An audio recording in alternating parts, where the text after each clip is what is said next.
All right. The last part of task 2, we'll be looking at theories of democracy. And we asked the rhetorical question, but actually the real question, how does this play out in modern times? Well, democracy, as we know, is selecting the people, the policymakers, um, those associated with policymakers who organize a government. And from what we learned in the very first part of this, democracy is a government by and for the people, theoretically, even though lots of places, like let's say the old GDR, the German Democratic Republic, was anything but democratic. So sometimes you have to look beneath the surface to see if democracy actually exists. And in America it does, but it is challenged right now, to say the least. So we also know that democracies don't materialize out of thin air. They're created, they're maintained by citizens, and that really gives us a moment of pause, because we know that our democracy is created by about a third of all Americans at the time. There were about a third that favored the Revolutionary War. There were about a third who said, don't bother me. Whoever wins, I'm good with it. And there were a third who favored staying with Britain. From those modest beginnings, our democracy was created by that minority, and it's been maintained by a minority ever since then. And that is definitely true today, where approximately 50% of Americans don't even register to vote, and then therefore aren't involved with the system. But democracy really means, ruled by the people. And our democracy is what we call an indirect democracy. A direct democracy is ruled by the people themselves. We're too big for that. We're far too big for that. An indirect democracy, or what's known as a representative democracy, are those that are ruled by elected representatives. The reason that we don't have a direct democracy is, number one, it was impractical. But number two, the founders were very much concerned that a demagogue would be able to sway the population, and therefore a democracy would turn into a tyrannical government. And so they didn't want that to occur. So what we have, of course, is a republic. And a republic is the same as a indirect democracy. It solves the problems of direct democracy, and it secures the advantage of direct democracy while curing its weaknesses. So then we have to ask ourselves, what is it that, when we look at our system, how is that power exercised? So there's something here that I would have put in, it's certainly in your book. We're not talking more about theories, we're more talking about the type of politics that we exist in. And the type of politics that we have right now is what's called majoritarian.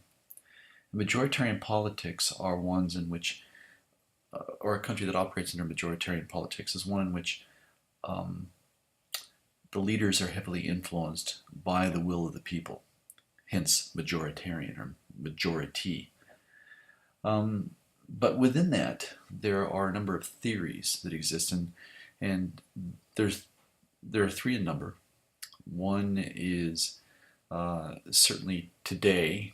There's certainly many people who subscribe to that, and then there are two polar opposites: pluralist theory and hyperpluralist theory. So let's look at the first one. Now you could look in your book.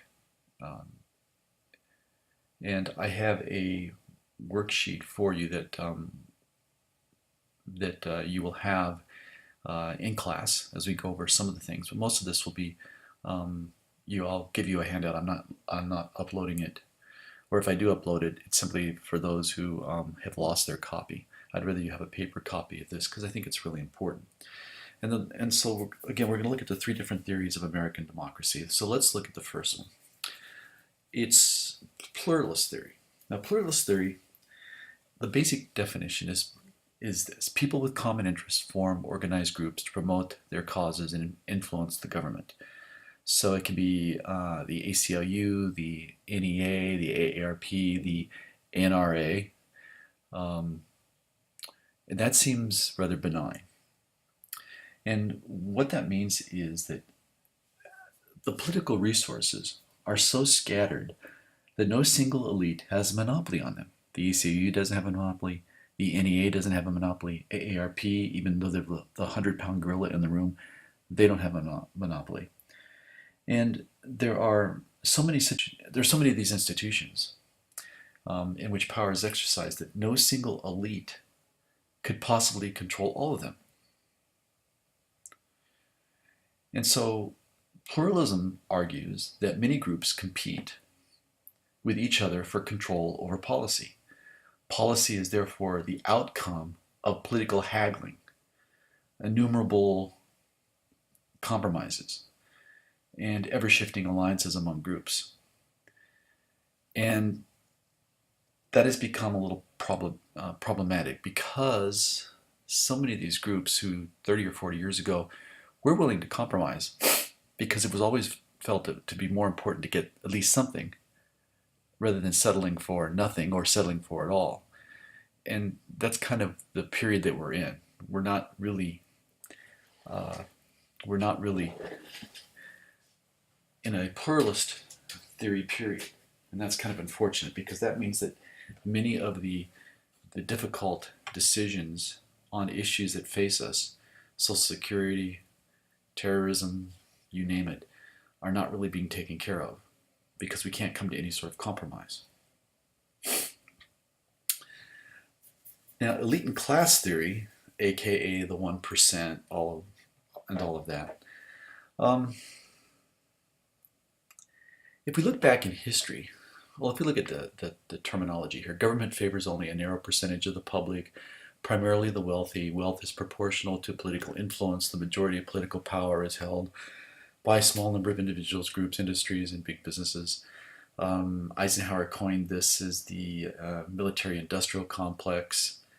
Karl Marx, the communist theorist, said, you had to even be more specific, that the Marxist look at things was that it was an economic elite that was prevailing over all other types of elites.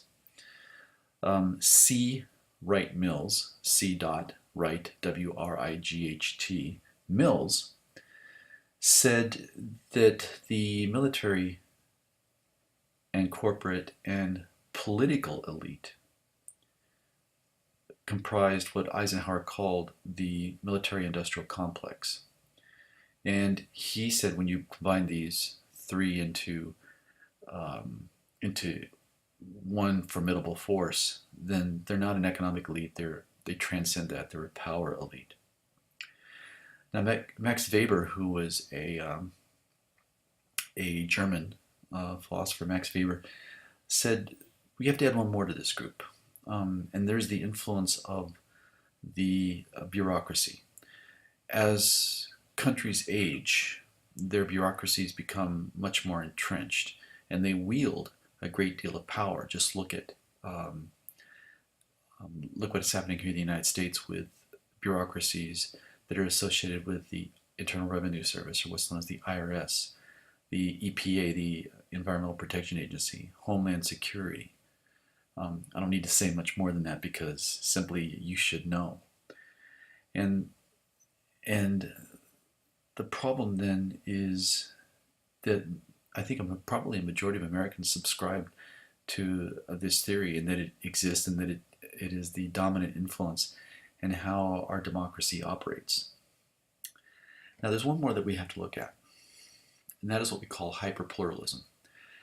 And in this case, you have so many interests that are vying for political influence and so many points of access in government that power is decentralized and policies become muddled and less effective. The government can't get anything done because they can't get enough people to agree to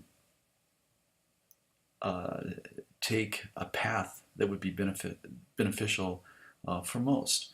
And the reason that they won't follow that path is because those that they represent would be harmed by it, or they're unwilling to compromise. And so therefore they want to see nothing done if they can't get their goals and objectives fulfilled.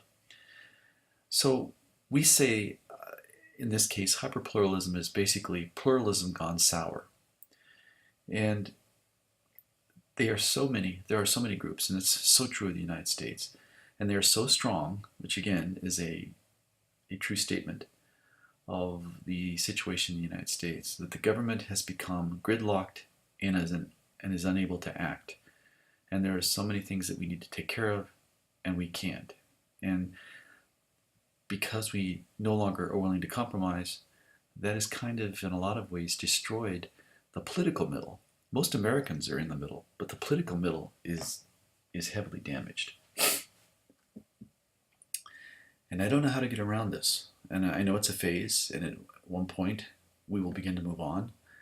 But right now, hyperpluralism is ascendant. So now that you know which is which when it comes to our descriptions of the types of democracies that we have, what do you think? Are we elite? Are we pluralist? Are we hyperpluralist? That's something that you need to think about. And you may at some point need to argue your point. So when we step back for a second, we have to ask the other question. How can an average citizen play a role in politics within? The pluralist theory? Well, probably the easiest way is not working. And this is also true of the hyperpluralist theory. In either way, you cannot do it on your own. So pluralist theory and hyperpluralist theory are certainly affected by the rise and the power that are wielded by interest groups. Elite theory is also affected somewhat by that, but that's more associated with the corporate structure, the military structure, the old moneyed aristocracy, things like that.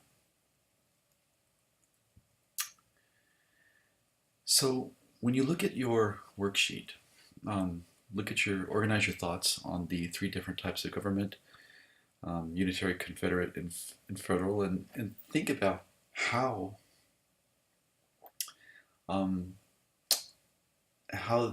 either in a unitary or in a federal state, these types of governments are affected by the distribution of power in our system. And then this is we're beginning our look at federalism and how it works, and we'll see that you see that in chapter 3, and we'll certainly see it in a number of lessons, not only in the founder's intent, but in elections and in public policy. Now, one last thing I want to look at, and I just want to review it. There are 4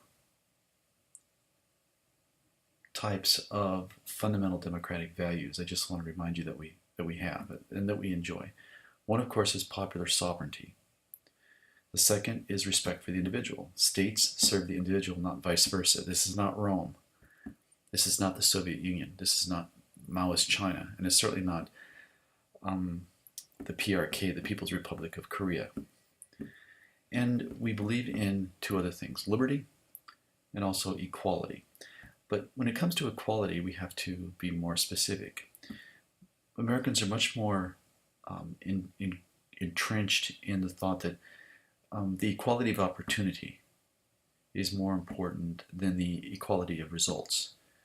Having a level playing field, or as much as a level playing field as possible, is more important than having some sort of, as you saw in that short movie that we saw, Universal Absurdity, where they mandated the results. Americans aren't into that. But what has happened is that since the 1940s, and Roosevelt was thinking about this before he passed away during his 4th administration, he was talking about a second Bill of Rights, and one that would, after the horrors of the Great Depression, one that would offer Americans the kind of deal that would extend economic security into the further generations. And so we have gotten some of that, Social Security, Medicare, welfare, things like that. We spent trillions of dollars, but I'm not sure we've moved the needle very much. So maybe we need to step back and take a look at some of those things that we've done. But this ends the look at theories of government.